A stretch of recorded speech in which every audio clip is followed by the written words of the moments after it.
Hello मेरे प्यारे बच्चों, कैसे हैं आप सब।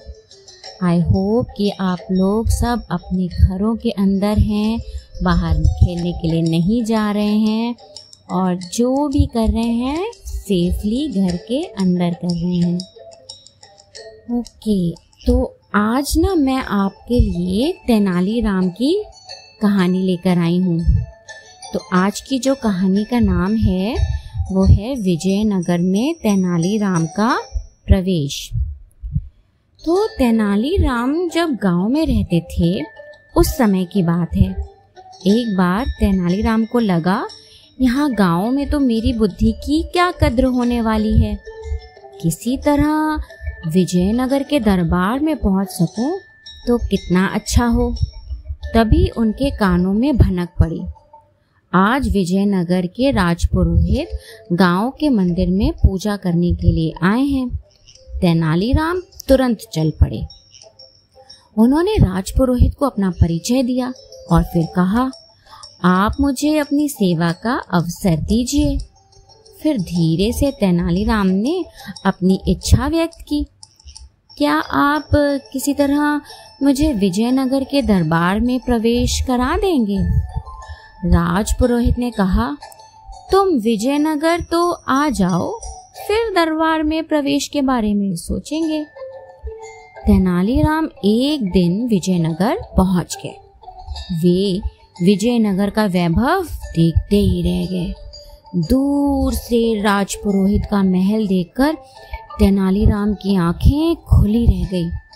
उन्हें लगा, राजपुरोहित का महल ऐसा भव्य है तो राजा का महल कैसा होगा। महल की खिड़की से राजपुरोहित ने तेनालीराम को देखकर सोचा, अरे मैंने तो यूं ही कहा था, पर ये गवार तो सचमुच ही यहाँ विजयनगर में आ टपका। राजपुरोहित ने तुरंत एक सेवक को बुलाकर कहा, हमारे महल की ओर एक टक देख रहा वो गवार तुम्हें दिखाई दे रहा है ना, वो कोई ठग लगता है, उससे मारकर भगा दो। तेनालीराम राजपुरोहित के महल में प्रवेश करने जा ही रहे थे, तभी वह सेवक आ पहुंचा और उसने तेनालीराम को धक्के मारकर भगा दिया। तेनालीराम ऊंची आवाज में कहते रहे, पर राजपुरोहित ने ही मुझे यहाँ बुलाया है। प्रत्युत्तर में सेवक भी बोलता रहा, मुझे भी राजपुरोहित ने ही कहा है तुम्हें धक्के मारकर निकाल दिया जाए। तेनालीराम निराश हो गए, पर हिम्मत नहीं हारे। वे कई दिनों तक नगर में इधर उधर घूमते रहे। एक दिन बड़े सवेरे तेनालीराम नदी के किनारे जा पहुंचे और उन्होंने देखा राजपुरोहित नदी में स्नान कर रहे थे और नदी के किनारे उनके कपड़े पड़े हुए थे। तेनालीराम ने झट से वे कपड़े उठा लिए और एक पेड़ के कोटर में छिपा दिए। इसके बाद वे एक पेड़ के पीछे छिपकर खड़े हो गए। राजपुरोहित नदी में स्नान करके बाहर आए और देखते हैं तो कपड़े गायब। उन्होंने ऊंची आवाज में कहा, मैंने अपने कपड़े यहाँ रखे थे, कहाँ गए। तेनालीराम तुरंत पेड़ के पीछे से बाहर आए और बोले, आपके कपड़े मेरे पास हैं, यदि आप मुझे अपने कंधे पर बिठाकर राजमहल में ले जाएं, तभी मैं कपड़े लौटाऊंगा। तेनालीराम की बात मानने के सिवा अब राजपुरोहित के सामने कोई चारा नहीं था। तेनालीराम ने राजपुरोहित को कपड़े लौटा दिए। राजपुरोहित के कपड़े पहनते ही तेनालीराम उनके कंधे पर चढ़ गए और बोले, चटपट चटपट। इस प्रकार राजपुरोहित का जुलूस नगर के बीच से होकर गुजरा। जुलूस देखने के लिए लोग उमड़ पड़े।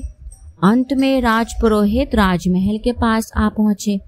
बाहर कोलाहल सुनकर राजा झरोखे में आए।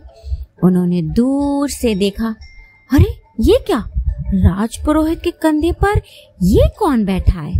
राजा को बहुत गुस्सा आया। उन्होंने 2 द्वारपालों को बुलाया और कहा, उधर देखो, लगता है कोई ठग हमारे राजपुरोहित के कंधे पर चढ़कर बैठ गया है। उसकी अच्छी तरह धुलाई करो और राजपुरोहित को सम्मान सहित यहाँ ले आओ। दोनों द्वारपाल नए नए ही नौकरी पर लगे थे, इसलिए वे राजपुरोहित को पहचानते नहीं थे। उन्होंने दूर से देखा, एक व्यक्ति चल रहा था और दूसरा उसके कंधे पर बैठा हुआ था। दोनों द्वारपालों को अपना पराक्रम दिखाने का पहली बार मौका मिला था। उन्होंने तय किया, कंधे पर बैठे हुए आदमी की अच्छी तरह धुलाई करनी है, इसमें जरा भी कसर नहीं रखनी है और उससे कंधे पर उठाकर चलने वाले को सम्मान के साथ दरबार में लेकर आना है। तेनालीराम ने दूर से देख लिया कि राजा गुस्से में अपने द्वारपालों को कोई आदेश दे रहे हैं। अब तेनालीराम तुरंत राजपुरोहित के कंधे से नीचे उतर गए और राजपुरोहित के पांव पकड़कर बोले, क्षमा करें राजपुरोहित जी, क्षमा करें। मुझे ऐसी दुर्बुद्धि क्यों सूझी, मुझे ऐसा पाप क्यों सूझा। अब इसके प्रायश्चित के लिए मैं आपको अपने कंधे पर बिठाऊंगा और पूरे नगर में घुमाऊंगा। तेनालीराम ने तुरंत राजपुरोहित को उठाया और झट से उन्हें अपने कंधे पर बिठाया और उस दिशा में चल पड़े जिस दिशा से द्वारपाल आ रहे थे। दोनों द्वारपाल दौड़ते हुए आ पहुंचे।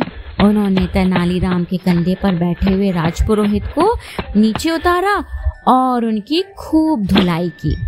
इसके बाद तेनालीराम को वे सम्मान सहित दरबार में ले गए।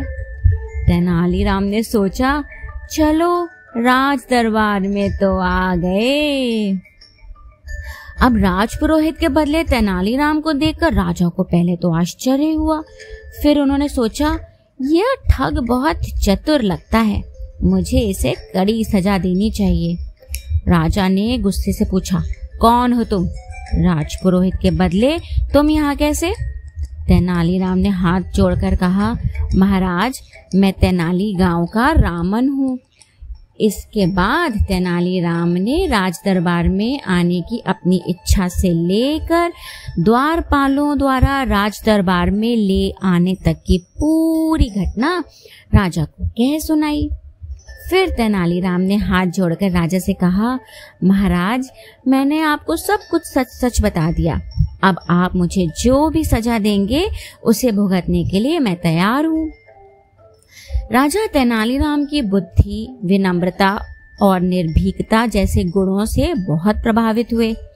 उन्होंने कहा, तेनालीराम, तुम्हारे जैसे बुद्धिमान व्यक्ति की मेरे राज दरबार में बहुत जरूरत है, इसलिए तुम यहीं रह जाओ।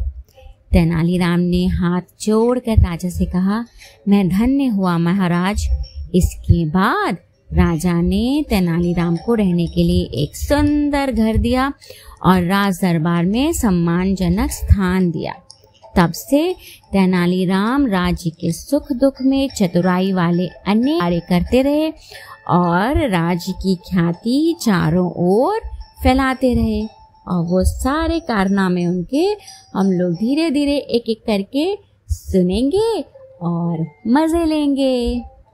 ओके बच्चों, मैं अगली बार फिर एक नई कहानी लेकर आऊंगी। तब तक के लिए बाय बाय।